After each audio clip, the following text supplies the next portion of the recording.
Every 4 years, we see nations battle out to the death. Will Ronaldo, Messi, or Neil Kennedy take it home? Anyways, we're going straight into it. Group A, we have Mexico, Czechia, South Korea, South Africa. I mean, it's not like I watch these teams in and out, but I feel like it's still not easy, but there's still things you can tell when you ever predict World Cup groups. First place, I went South Korea. Second place, Mexico. Third place, Czechia. Last place, South Africa. South Korea, they're not in too good form, but they still have some. They still have Kang and Lee. They have some underrated players. Kastrop switched to them, I'm pretty sure. They have some underrated players. I just don't rate Mexico is mainly what it is. They didn't make it out the group in 2022 when South Korea actually made it over Uruguay. I don't know, Mexico, they did make it last time, and they haven't improved anything. Their players are only getting older. They're still just in Liga MX. They don't have many domestic players. It's really just Raul Jimenez carry job. Czechia, they might have the best team on just straight paper, but I mean, this is their first World Cup in a while. I don't know, like Serbia also like a very physical, tall team, and they didn't do too much. It's gonna be hard to actually get that to work because the physicality is gonna equal out at the World Cup anyways. I feel like, but I could see them going. I'm putting them third. I'm putting them third anyways. South Africa last. They're not bums. They're gonna keep it close. They probably have good chemistry. They all play in South Africa, Kaiser Chiefs. But I mean, what I don't have much to say. They have Lyle Foster and Bokazi at Chicago Fire, but that's not pushing you too far. So anyways, South Korea first. Mexico second, Czechia third, South Africa fourth. I'm pretty confident in these predictions. Next up, we have Group B with the other host nation Canada, Bosnia, Switzerland, and last host Qatar. I'll be honest, I think this is the worst quality group. I think Switzerland's going to come away with 9 points. Rarely happens. Even top teams don't do it. But I think Switzerland's going to coast here. They're always like underrated. They always do good, knock out in Italy or France, and they played Portugal last World Cup, which they got destroyed, but they made it there. They made it there, right? Yeah, they do good. They have Akanji, Sommer, they have Manzambi. They have good players, very good underrated squad. Petkovic isn't there anymore, but they have the quality to just go through this group. Everyone else though, it's a bit of a toss up, but I think decently confident in this. Canada second. I'm gonna be honest. I don't really rate them now that they have Davies and Bombito out. They're like alright. They've never got a World Cup point, so you can't have experience or anything playing into it. But Bosnia, it's like, who do they have? They have the 40-year-old Dzeko in the German second division. Ali Begovic and Bezrektovic, the two wingers. I mean, that's two good wingers to have, but they're like 18 and 20. I watched that Italy game. They didn't impress me too much at the national team level. It's like, they beat Italy. It's like 100 minutes a man down, and you scrape in one goal. I have nothing to see that will inspire me. That's what I'm saying. And then Qatar, I think it's an easy last. Last World Cup, they actually had a really tough group. They had, what was it, Netherlands, Ecuador, Senegal. I mean, that's three tough teams, but I mean, they have Lopetegui as coach, and there's not much. Basically, what are they doing there? I don't have anything to say about them. I'm pretty sure, yeah, I have here. They actually finished last in their group, or not last, that's Sweden. They didn't even qualify through the qualifiers directly. They qualified through their AFC win, their Asian Cup. So, just doesn't seem like a good crop of players this time. Group C has 5 World Cups, all coming from Brazil, Scotland, Morocco, and Haiti. I think I'm quite confident. I'm quite confident in most of these predictions. I just don't get it wrong. I'm going for Brazil first. This is where there's already some talking points. Scotland second, Morocco third, Haiti in last. Brazil, I mean, Ancelotti, he doesn't get embarrassed too much. Like, last thing I can think of is losing 3-0 to Arsenal, but I mean, he's still the quarterfinals. It seems like he has a high floor. He has everyone playing together. The Brazil squad is not insane, but they're also, they have quality. They have pieces. Brazil, Scotland, though, This is where it gets a little tacky. Morocco don't actually have too much World Cup history apart from last World Cup.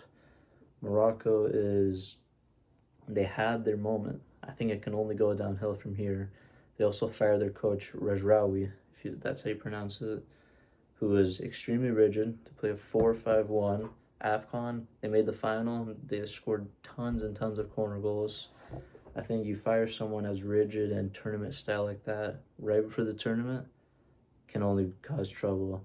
Meanwhile, Scotland have the star power of McTominay. Still got Robertson. They got decent guys like Hickey, still bopping around. It's they play gritty. I don't know. I have more trust in Scotland because it's gonna be a theme in this video. You've already had your moment. It can only go downhill from here. And then Haiti. I mean, they actually have an alright squad, but it's actually a decently tough group. You really deep it. And another reason that I have right here, I have some writing right here, is that Scotland play Haiti first. Meanwhile, Morocco play Brazil. So Scotland can, they realistically should get a win there. Morocco's gonna have to battle it out to get a point at Brazil. So I mean, that's just really good for them in terms of where they're gonna finish. Group D has our final and best host nation: America, Australia, Paraguay, and Turkey. This is also, I already know what Turkish fans are going to be like, so I'm just going to start off. We got USA first, Australia second, Turkey third, Paraguay, I'm pretty confident I'm finishing fourth. But so basically, okay, let's just start with America. I see so much stupid discussion and commentary around this national team, even from Americans. But we've been grouped once since 1998.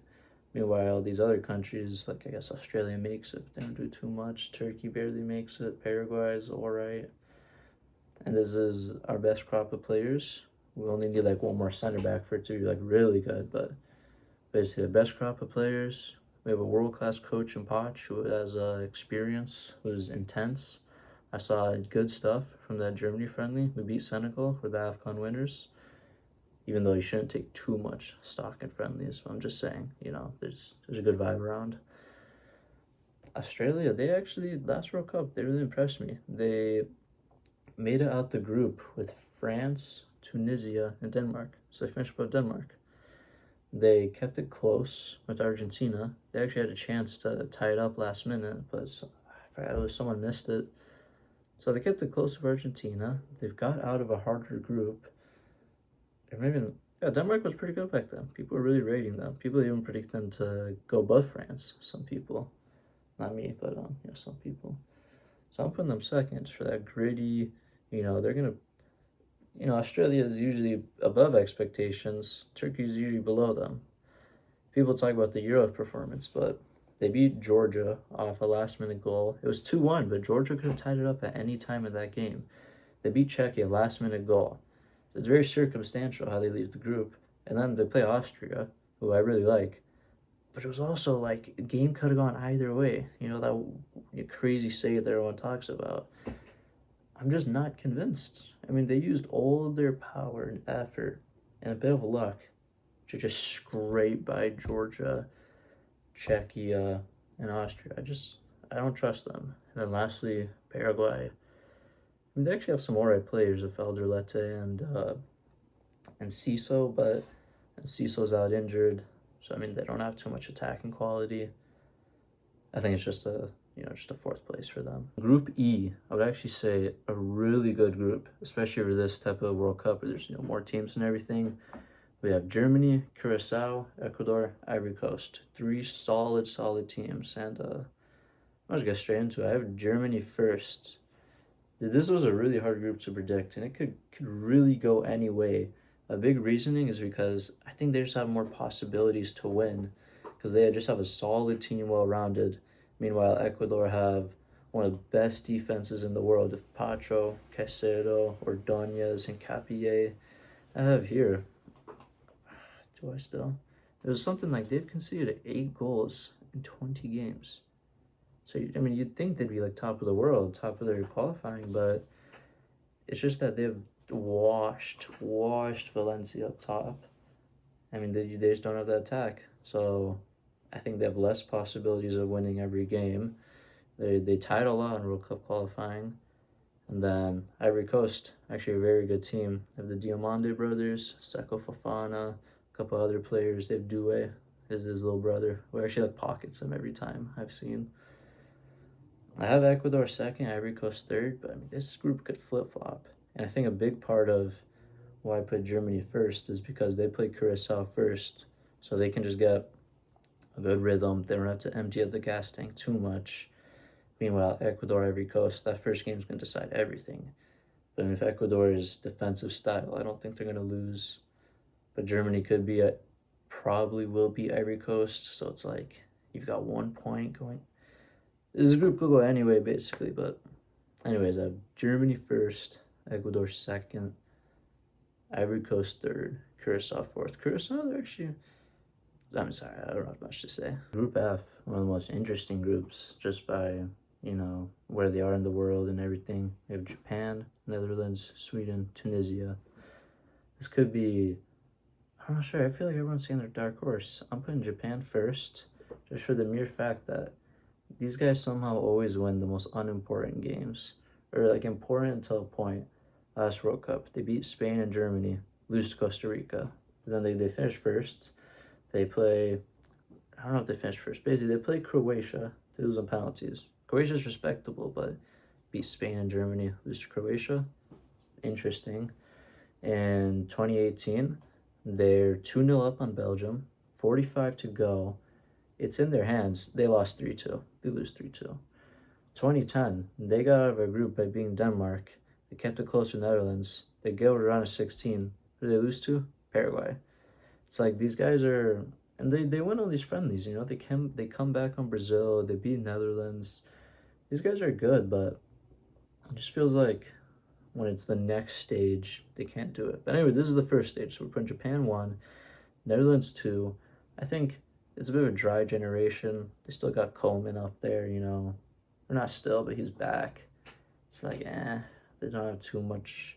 They have a good defense, but then they have like Gakpo and Weghorst up top. It's a pie, and it was like the 100th World Cup. They have the experience and know-how, though. They usually don't get embarrassed. So they're going second. Third place, Sweden, Tunisia is a bit of a toss-up. Realistically, it shouldn't be when Sweden have Isak, Gyökeres, Elanya, Svensson, they have all these guys, but fortunately, they just haven't put it together. They only qualified to the qualifiers because of Nations League position. Pretty sure they finished with like 0 points on their World Cup group, but to be fair, they earned their spot. 3-0 win against Ukraine, and it was 3-2 against Poland. These are good wins. I think they'll somewhat put it together. I'm putting them third. Yeah, I'm putting them third. Tunisia is actually not a bad team. It says an interesting group. It's not a bad group at all. And I mean, Tunisia, they have a couple guys, Hannibal, but it's just, I don't think it's their time. I don't think they can do it. Next up, we have Group G. I would actually say probably the lowest quality group in this World Cup. We have Belgium, probably being the front runners, and then we have New Zealand, Iran, Egypt fighting for that other spot. I mean, third will also qualify you, but I'm putting Belgium first. I feel like they're kind of like Netherlands. They have an uninspiring coach, Rudy Garcia. Their generation's kind of, it's okay, Doku's up there, but then that's kind of it. Their defense isn't too solid, but they'll finish first. But I mean, Egypt, Salah, Marmoush, and then New Zealand, Chris Wood, Iran, Taremi, they're going to concede some goals for sure. The Bast isn't even like really a center back. Walt Faze is like the worst center back I think I've ever watched. It's just, they'll win 4-2 and stuff. They'll be interesting. They'll be fun to watch, I think. Second, maybe some of you think it's a little out there, especially if you're from there. I'm gonna put New Zealand second. Their squad isn't insane, but this is mainly because of Chris Wood being there. I've seen that Iran and Egypt do not have the most inspiring defenses. I think Chris Wood's going to bully them. They've got Sermon, Bindon, Boxall back there who, they're not legends or anything, but they'll do enough to keep out Iran and Egypt's attackers. So I'm putting Belgium first, New Zealand second, and third, I'm putting Egypt. I mean, there's that decent quality around Salah Marmoush. Nothing insane, but still made AFCON semis. Kept up with Morocco besides set pieces, which is where I think Chris Wood's going to come into play. Them there. last out of Iran. I mean, maybe you can look at it politically as in, we'll push them to be harder, but I think the customs issues that their base is in Mexico now, they have to travel to games and, the political stuff, I think is actually it's not gonna be good for them. And their squad's not too good, I thought they have more guys. Spitsereni's old. That guy from Brighton, Jakahanabash, he's quite old. Their generation's not as good as it used to be, but Iran and Egypt could easily flip-flop. Group H has 4 different continents. In Europe, we have Spain. In Asia, we have Saudi Arabia. South America, Uruguay. In Africa, Cape Verde. I think this is actually super beneficial to Spain. I think it's an awful group. The teams, Saudi Arabia, Uruguay, they can be okay. We're putting Spain first. I don't think I have to discuss that too much, but I think they're going to not have to put their foot on the gas too much. I'm putting Cape Verde second. Not because I think they're insane, even though they topped their group of Cameroon. It's more so because I don't rate Bielsa's Uruguay at all. They don't have the same quality that they used to, even though they do still have Valverde. They don't have Cavani or Suarez anymore, which is just good. Even Godin. They just had such a squad back then, but now it's a little more balanced. But I don't rate Bielsa. In these big, he crashes, he burns. I don't think he's made for the big stage. I'm not sure if he's ever won a big final. I just don't rate the guy. Is basically. Last, we have Saudi Arabia. I mean, they usually don't progress. They usually don't do much, even with a better league these days. Even last World Cup, they had to play Mexico, Poland, and they couldn't. They somehow beat Argentina with them lose to those two. There was something there, and they couldn't make it. So I have nothing to say here. Even last World Cup, they had a better coach. So I have 4th place for them. Cape Verde, though, bit of an upset. Group I: France, Senegal, Norway, Iraq. This is probably the best group at the World Cup, at least up there with the Germany, Ecuador, Ivory Coast group. France, they're finishing first. Under Deschamps, since 2012, they made quarterfinals his first term. And then every major tournament after that, it's been semifinals or after. It's just an insane squad. Seems like it's managed quite well. That he's not let the egos or anything get out of control. They're a front runner for the tournament, but this group could be bad for them because it's very hard. In second, big toss-up between Norway, Senegal. I'm putting Senegal. Norway have that insane momentum. They're top heavy with Holland, Odegaard, Sorloth, Strand Larson. They have good guys, physical team, but weirdly enough, their defense, it does not give me it does not inspire me. It's not giving me confidence. Senegal, they're experienced. They're on the field AFCON winners. They have a team that blends experience with youth.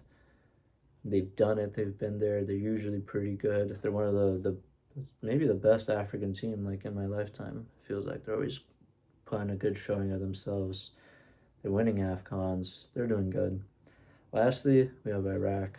I'm sorry. They actually, I've seen they always keep it tight. They tied Spain. They're no bums, but it's just how the group is. They're probably going to be the whipping boys. Group J has the World Cup winners Argentina, has newcomers Jordan, and then Austria and Algeria.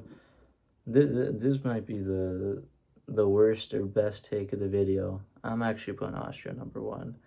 It sounds insane, but for one, if we go a little off, don't even think about science or facts.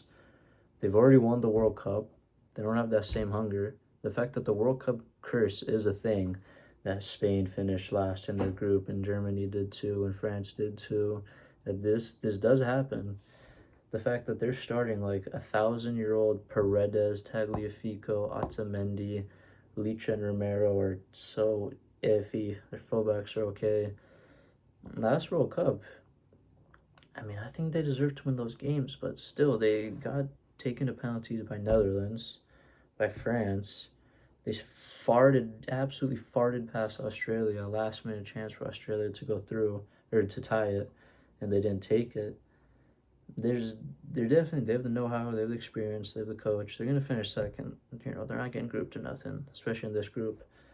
But there's signs of them just not being on it. And as for Austria, I have nothing bad to say about them. We have here they finished top of their group. They just have a solid team. You know, they got Donzo, Sabitzer, a couple other farts. It's a team of people who press, will equal Argentina's physicality on the field. I think Ragnick's a decent enough coach. He has experience, so he'll go over Algeria, who I have in third. I have them first. Austria first, Argentina second. We're putting Algeria third. They got a decent bit of quality. They got Mahrez, Amoura, Ait Nouri. I'm just, work rate wise, you got Awar and Bentaleb in midfield. They do have Petkovic as coach, who is Switzerland coach, who's a solid coach. I'm just, I rate the other teams above them. No disrespect. They probably make it through. And lastly, you have Jordan, who not much to say. They actually made the AFC, the Asian Cup finals against Qatar. They lost. I don't have too much to say about them. They're finishing last. Group K mixes kind of newer stars. Portugal, Colombia. They're more recently been doing really good. Portugal, Colombia, we have, and then rookies, Uzbekistan and Congo. First place, I'm going probably a third runner-up of the video, or front runner for the World Cup. Portugal. I mean, they just have an amazing team. They have Mendes, Inacio, Diaz, backline, Diego Costa. The midfield of Bruno Fernandes, Vitinha, Neves. It's mainly the attack where it's like you really start Neto, Ronaldo, Leao in a Nations League final. It gets a little attacky, but this group I actually think is lower quality than it seems because Colombia had them a second. I could easily see Congo and Colombia switching though. Colombia, I thought their squad was like really good, especially when they had that really good Copa America. But it's actually really just Munoz and Luis Diaz because Suarez, I can't be too sure with him. And John Arias flopped at Wolves. So I don't even know who I can trust anymore here. Voice crack. They had a kind of iffy World Cup qualifier, if I remember. They had like a 6-3 game, and they were conceding. But I'll usually put South American teams over African ones just because they're experienced and they usually coach quite well. But Congo, they don't have a bad team at all. They haven't qualified since Mobutu was in charge since it was called Zaire. They have Wan-Bissaka, Siddiqui, Vissa. It's not a bad squad at all. But I still have them third. Like I said, I just rate South American teams. Seems like they're always showing themselves to be quite decent. Lastly, Asian newcomers Uzbekistan. I thought their squad was a lot better, just from like how they qualified and everyone's hyping them up. They have Kusanov, great center back. Well, decent. Shmordov up top. It's kind of like washed these days. And that's all they really have. I mean, it's good that you have players in both boxes, but gonna need a little more than that to beat Congo and Colombia. So Portugal first, Colombia second, Congo third, Uzbekistan fourth. Actually, well, I'm just gonna finish off on this. Uzbekistan's actually coached by Fabio Cannavaro, which I didn't know was Uzbek. Finishing off with Group L, you have England, Ghana, Croatia, and Panama. First place, I'm going England. They should be front runners. They should be, especially this group. It's decent, but it shouldn't take too much out of them. But I mean, Tuchel, he's a tournament coach, but he's a little bit eccentric with who he's been leaving out. Their friendlies, like I said, don't take extreme stock in a friendly, and they've been winning them, but it just always looks like they're scraping by. So they're a little bit of a wild card to me. They'll have some experienced guys at home too, like Maguire, Foden. Palmer's a big game player. Gibbs White's in form. I'm not a guy who's too harsh on call-ups because coach changes coach by coach, but it is interesting. I don't know where to put them. Are they going all the way? Are they going out to the first hard opponent? I'm not sure with them. Second place, we have Croatia. They've had Zlatko Dalic since 2017. They've only really lost in one group, and that was a group of Italy, Spain. Yeah, Italy, Spain, Croatia. That can happen to you. It's a good group. I think they have enough to go by. Ghana's just too top heavy. They have Semenyo, but then they have like 5-year-old Andre Ayew who's washed starting. They have kind of iffy defenders. They're a bit of a wild card. I'm not sure what to expect out of them. So I'm going to put just the experience, the know-how of Croatia above them. this Croatia generation, it's not, your Modric generation. Modric is still playing, he's 40, it's not that he's bad, but it's not ideal. But they'll have enough. Last to be of Panama. Yeah. Thank you for anyone and everyone who made it this far. It took me a bit to record, been more to study, to be honest. I don't mind recording and talking, but thank you. I mean, do you guys have any predictions, any little wild cards? I know everyone always puts Norway, Japan. Feels like everyone just has the same opinions. So I like watching people, New Zealand's quite smart. I like watching people that don't just say what everyone else says.